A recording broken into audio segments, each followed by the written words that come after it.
Magandang umaga po mga kakisi-kise. Ngayon, onboard tayo ng bus ng Davao Metro Shuttle biyaheng Manila. Galing po itong Davao. Volvo VHR Taco Bus ng Davao Metro Shuttle papunta pong Manila. Galing po ng Davao City. Body number 65007. Nagmamaniho po ay si Mr. Ilagan at saka ang pahinanti po ay si Mr. Cañete. Papunta na po tayo ng Manila ngayon at ngayon nandito po tayo sa may Tagum City na banda. Ang ganda talaga ng bus ng Davao Metro Shuttle. Ito yung nag-iisa at saka pangbihirang bus. Ang tanong, ito na ba yung papalit ng filtrangko? Yun yung tanong. Ewan ko kasi hindi ko masagot ang tanong na yan. Kasi yung filtrangko naman, sila naman yung pinakauna. Sila yung nauna. Saka 100 taon na rin sila mahigit ng babiyahe ng mula Mindanao hanggang Luzon. Marami din naman silang ruta. Kaso lang siguro yung diferensya, yung filtrangko may upgrade sila ng mga units pero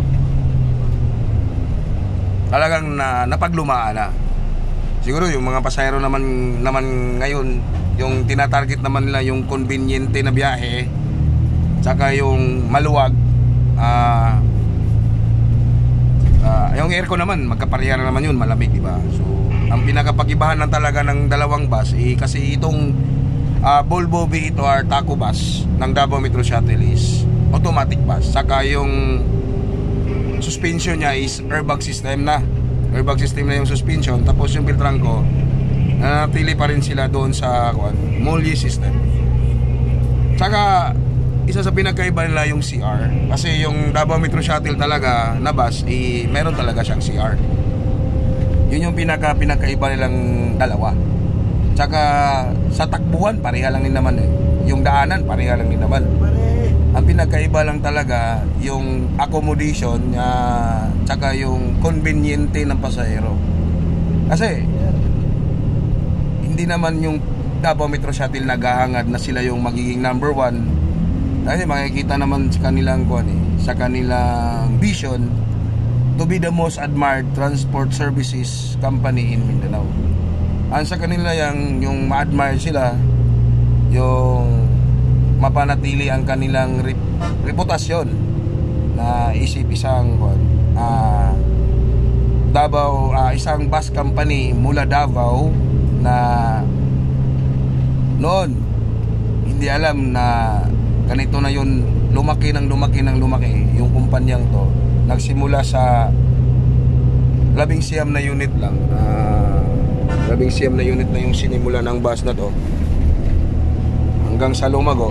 At saka ayun, yun ang ginahantungan hanggang sa nagka-provincial operation, may Butuan City sila hanggang sa ayun, ito na yun, biyaheng Luzon.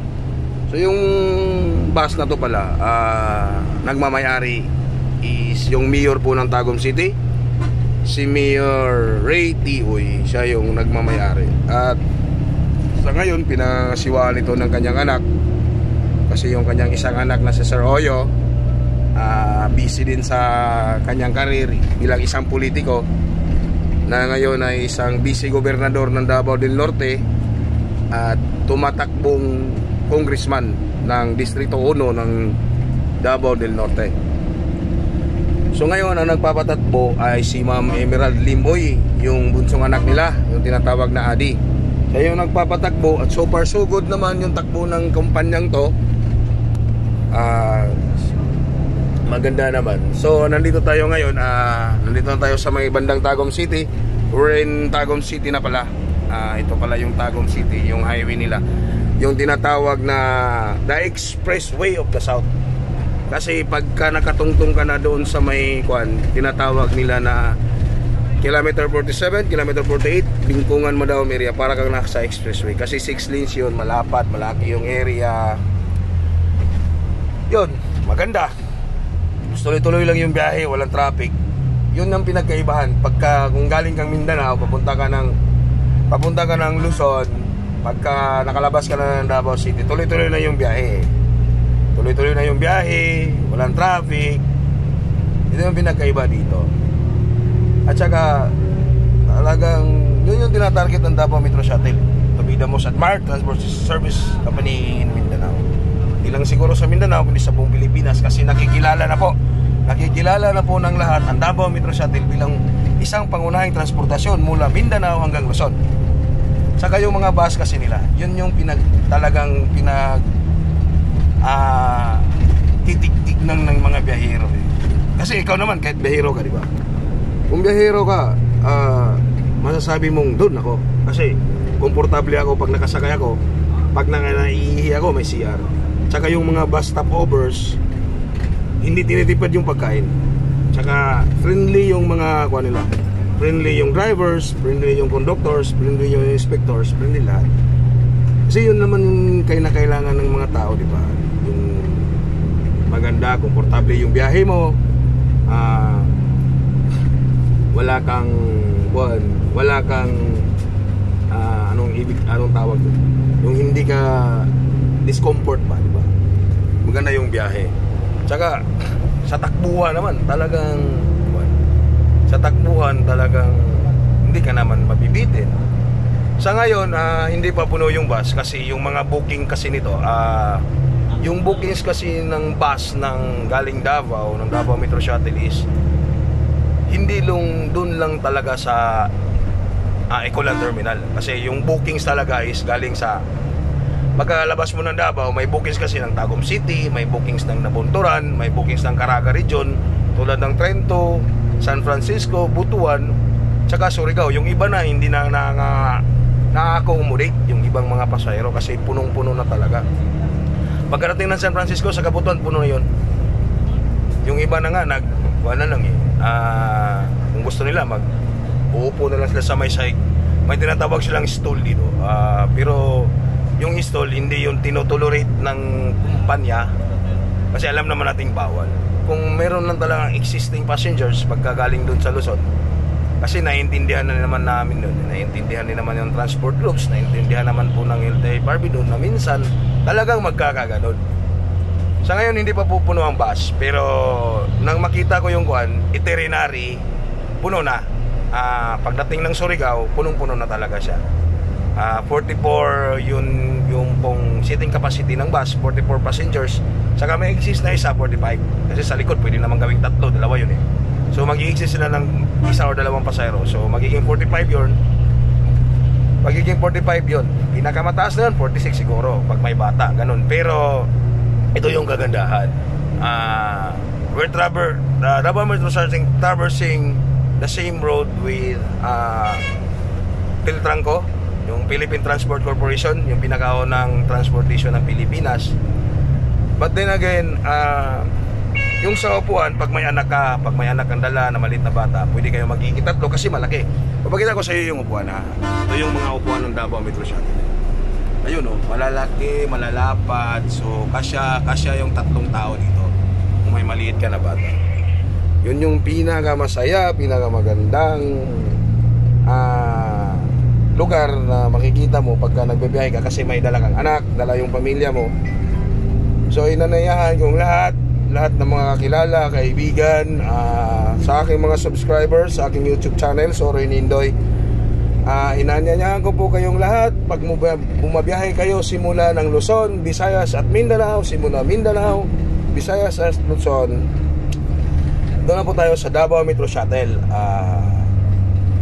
Tapos meron din ang Davao Metro Shuttle na online bookings kasi para hindi ka magmamadali sa rush hours kasi susuungin mo yung traffic para makaabot ka sa oras para masakyan mo yung bus kasi yung oras talaga.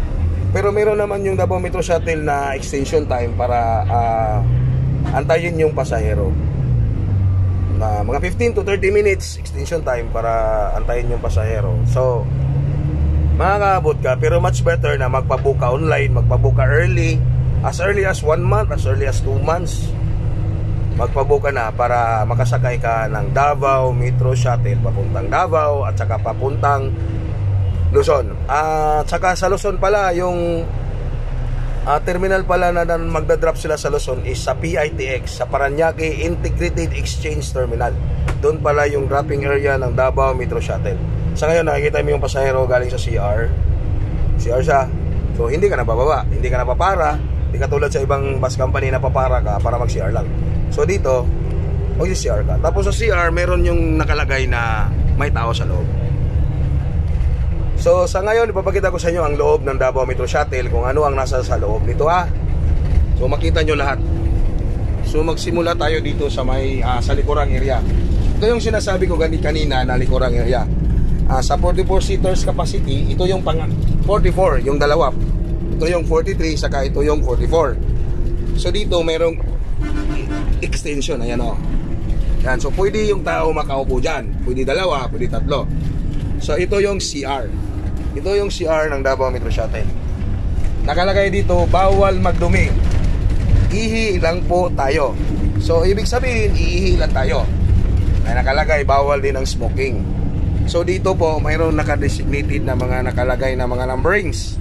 So ang mga numberings dito, ito ipapakita ko sa iyo yung numberings ng Davao Metro Shuttle. Ito yung mga numberings, oh, tingnan nyo. 40 tsaka 39. So dito may nakadesignated na babangko. So pag nag-book ka, meron ka ng designated numbers. Kung nagpangalan sa'yo yung 39 yung upuan mo, 39 is nakalagay dito yan eh. 39 is window. So ang 39 window, 40 dito sa alley. So ito pa yun oh, marami yan. So ito yung loob ng Davao Metro Shuttle. So for relax and comfort, meron din naman silang TV. Merong TV dito sa malapit sa may gitna, sa bandang gitna, para pag hindi mo masyadong nakita yung harapan doon na may TV doon, makikita mo dito. So ito yung loob, ito yung mga upuan. Ito yung mga upuan nila. Sa ngayon, maliit lang po yung pasahero.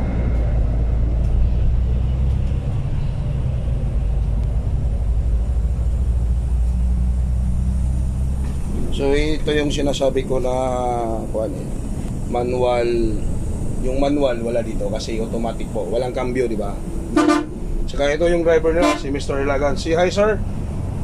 Good morning. Saka ito yung pahinante. Steward, Mr. Cañete. Hello. Taga Davao silang dalawa. Ito si Mr. Cañete, taga Laag Davao de Oro, saka si Mr. Ilagan, taga Tagum City. So ito yung bus, ito yung dashboard, maneuver, so ito yung lahat. Meron tayong electronic board para sa sign. So ito yung sa harapan. Ito yung mga pasahero. At so sa ngayon, konti lang pa yung pasahero, pero nakapulibok na sila. Nakita ko yung manifesto kanina. Yun. Sa susunod na vlog ko, ipapakita ko yung manifesto. So saka siya nga pala yung terminologies ng Davao Metro Shuttle, yung pinakamaganda dito eh. Kasi yung pag-akyat mo, sabihan ka ng maayong pagsakay. Sa Tagalog nun, maganda yung pagsakay mo, mabuting pagsakay, i-welcome ka. Yun yung maayong pagsakay sa Bisaya. Saka balik-balik sakay. So alam na natin yun kung balik-balik. Ano yung balik-balik? So balik kang sumakay, di ba? So feel mo yung experience. So yun, inaanyayahan kong lahat, mga kaibigan ko, babalik ko, ang kakilala mula Luzon, Visayas, saka Mindanao.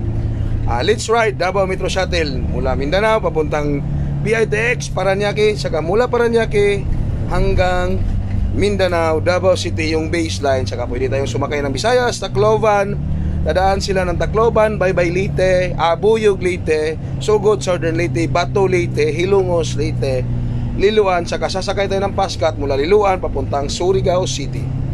So hanggang dito na lang po. Magandang umaga sa ating lahat. Maayong pagsakay, balik-balik sakay from Davao Metro Shuttle. This is yours truly, Kisi Kise, Soren Indoy YouTube channel. Please subscribe and send notification to you. Good morning, maayong pagsakay, balik-balik sakay.